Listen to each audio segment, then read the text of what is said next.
अस्सलाम वालेकुम जी। तो गाइस कैसे हैं आप सब लोग। उम्मीद है कि सब खैरियत से होंगे और बिल्कुल ठीक होंगे। अल्हम्दुलिल्लाह मैं भी बिल्कुल ठीक हूँ। तो जनाब यहाँ पे जी हम लोग जा रहे हैं। आप लोगों को पता है कि सिस्टर आई हुई थी तो उनको वापस छोड़ने के लिए जा रहे थे स्टेशन पे। तो मेरा तो बिल्कुल भी कोई इरादा नहीं था और मैं लिटरली सो चुकी थी क्योंकि सुबह ही सोई थी। लेकिन अब्दुल अहद जाग रहा था और मैंने अपने हस्बैंड से कहा था कि अगर अब्दुल अहद जाग रहा हुआ तो आप उसको साथ लेके जाएंगे। लेकिन ऐसा हुआ था कि उसको जागते हुए भी काफ़ी टाइम हो चुका था, तो हमें ये था कि ये बाइक पे सो जाएगा।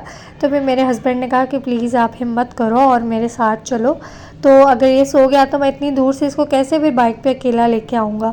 तो इस वजह से मजबूरन मुझे जाना पड़ा। मेरा बिल्कुल भी कोई इरादा नहीं था। बहुत हिम्मत करके मैं फिर इनके साथ खैर गई। तो ऑलरेडी देर हो चुकी थी बाजी को घर पे ही, और ट्रेन जो है वो बिल्कुल रेडी खड़ी थी। तो बस हम लोग भागे और इनको ट्रेन में बिठाया और उसके बाद जी हम लोग वापस चले गए। और इतने में ही मेरी हालत हो चुकी थी बिल्कुल ख़राब। मैं बहुत ज़्यादा थक गई थी। तो बस जी वापसी पे फिर हम लोगों ने नाश्ता ले लिया था। नाश्ते में आज मैंने कहा चले हलवा पूरी खा लेते हैं। तो ये प्लेट में ज़रा मेरे हस्बैंड डाल के लेके आए थे, तो उनको जैसे समझ आई तो उन्होंने वैसे ही इसको सर्व कर दिया। एनीवेज जी उसके बाद मैं सो गई थोड़ी देर के लिए, और फिर जब मैं दोबारा उठी तो फिर मुझे खाने वगैरह का इंतज़ाम करना था। और सब्ज़ी जो है ना माशाल्लाह से मेरे हस्बैंड ने ला के काट के रखी हुई थी कि बस मैं उठूँगी तो मुझे ज़्यादा काम ना करना पड़े। तो बस मैंने फटाफट से थोड़ी देर रेस्ट किया, मतलब नाश्ता वगैरह तो हमने पहले ही कर लिया था। उठ के थोड़ा बहुत हल्का फुल्का कुछ खाया और उसके बाद जी मैं आ गई किचन में। तो यहाँ पे मैं ना देसी घी का यूज़ कर रही थी, ऑयल फिनिश हुआ हुआ था और मुझे बिल्कुल भी याद नहीं था मंगवाने का। तो मैंने कहा चले कोई बात नहीं, देसी घी ही यूज़ कर लेते हैं थोड़ा सा। तो इसलिए मैं बहुत ज़्यादा नहीं यूज़ करूँगी, वैसे ये भी इनफ है। तो आप लोगों ने ये नहीं कहना कि हांडी में ऑयल तो नज़र आ ही नहीं रहा है। तो देसी घी है तो ज़ाहिर है किफ़ायत शहरी से उसको इस्तेमाल करना है, अब अन्य नहीं डाल सकते। तो खैर मैं बना रही थी आलू गोभी, तो उसमें बहुत ज़्यादा प्याज नहीं मैं डालती, तो थोड़ा सा मैंने प्याज लिया, एक छोटा प्याज मैंने ले लिया था। तो बस इसको हम हल्का सा फ्राई कर लेंगे, ब्राउन कर लेंगे। और उसके बाद जी हम इसके अंदर ऐड कर देंगे थोड़ा सा लहसुन अदरक। बस इतना ही ब्राउन करेंगे, बहुत ज़्यादा नहीं करेंगे वरना वो जल जाएगा। तो बस जी यहाँ पे मैंने लहसुन अदरक का पेस्ट इसके अंदर ऐड किया और हल्का सा उसको बस मैंने भूना, यानी मतलब जल्दी जल्दी में मैंने काम किया, बहुत ज़्यादा मैंने मेहनत वाला काम नहीं किया लिटरली। तो टमाटरों के ऊपर ही मैंने सारे मसाले ऐड कर लिए थे, नमक, मिर्च, हल्दी, ज़ीरा, धनिया पाउडर, सब मसाले।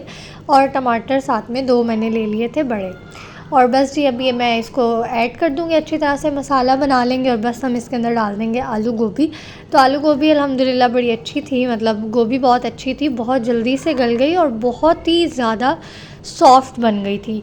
तो कुछ लोग ना गोभी खाते हैं ज़रा खड़ी खड़ी, लेकिन मेरे घर में बनती है बिल्कुल मैश गोभी। मतलब मैं ना जस्ट ऐसा नहीं है कि जो गोभी में मतलब बग़ैर पानी के बना लिया, नहीं, मैं पानी डाल के भी उसको ना थोड़ा सा मज़ीद मैश कर लेती हूँ कि बिल्कुल जो है वो अच्छी तरह से पेस्ट टाइप बन जाए। गोभी ना खड़ी खड़ी बिल्कुल भी मेरे हस्बैंड नहीं खाते हैं।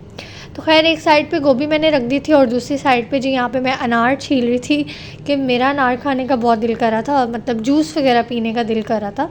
तो आजकल अनार भी आए हुए हैं, साथ में मीठे भी हैं, ये भी जूस वाला ही एक फ्रूट है।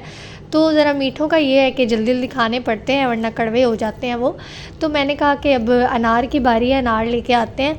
तो इरादा तो मेरा यही था कि मैं खाऊंगी बैठ के लेकिन बाद में बताऊंगी क्या हुआ। तो खैर यहाँ पे बस मैं जल्दी जल्दी से अनार छील रही थी, और अनार छीलना भी बड़ा मेहनत का काम है भाई। ये अच्छा मैं वो उस तरह नहीं करती कि पीछे से चम्मच मारा और वह सारा कुछ गंदा हो जाता है।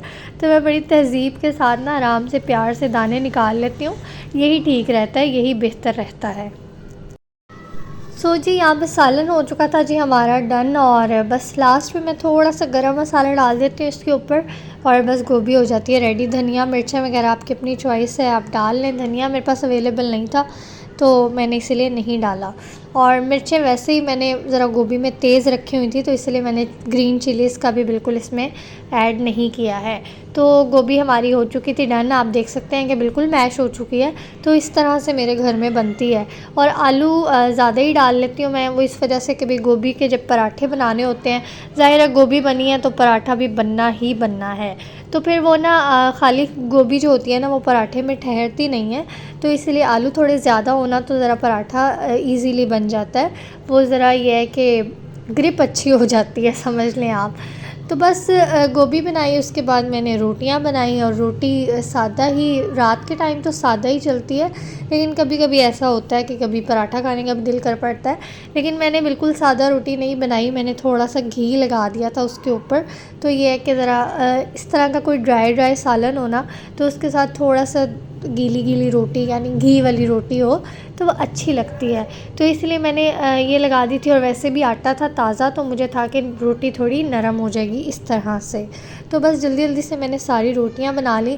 और आजकल गैस भी चली जाती है, सर्दियां आ रही हैं, वैसे ही आगे गैस जाया करनी है, तो मैं एक्स्ट्रा ही एक आधी रोटी बना के रख लेती हूँ, क्योंकि अब्दुल अहद का कोई पता नहीं होता है, किसी भी टाइम उसको भूख लग जाती है और मेरा भी कोई पता नहीं होता है।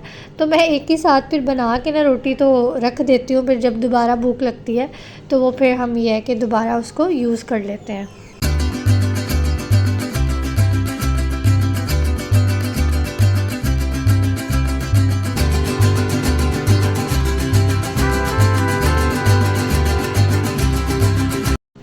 तो जी यहाँ पे मैं बात कर रही थी पहले अनार की तो अनार मैंने छीला था कि मैं ठंडा करके मज़े से बैठ के खाऊंगी, लेकिन अब्दुल्ला ने मुझे अनार खाने ही नहीं दिया, मुझे चम्मच ही नहीं दे रहा था, तो मजबूरन मुझे जूस बनाना पड़ा।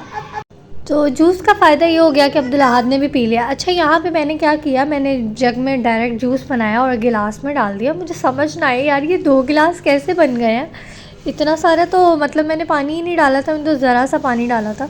तो मुझे याद आया कि मैंने उसको स्टेन ही नहीं किया है, मैंने डायरेक्ट ही डाल दिया है। फिर मैंने उसको स्टेन किया और फिर मैंने गिलास में डाला, तो ये इतना सा जूस ये बन गया था। तो इसी के साथ आज के इस व्लॉग को भी एंड करते हैं। उम्मीद है कि आपको पसंद आ गया होगा, तो लाइक कर दीजिएगा और मुझे दुआओं में याद रखिएगा। इंशाल्लाह दोबारा मिलेंगे। अल्लाह हाफ़िज़।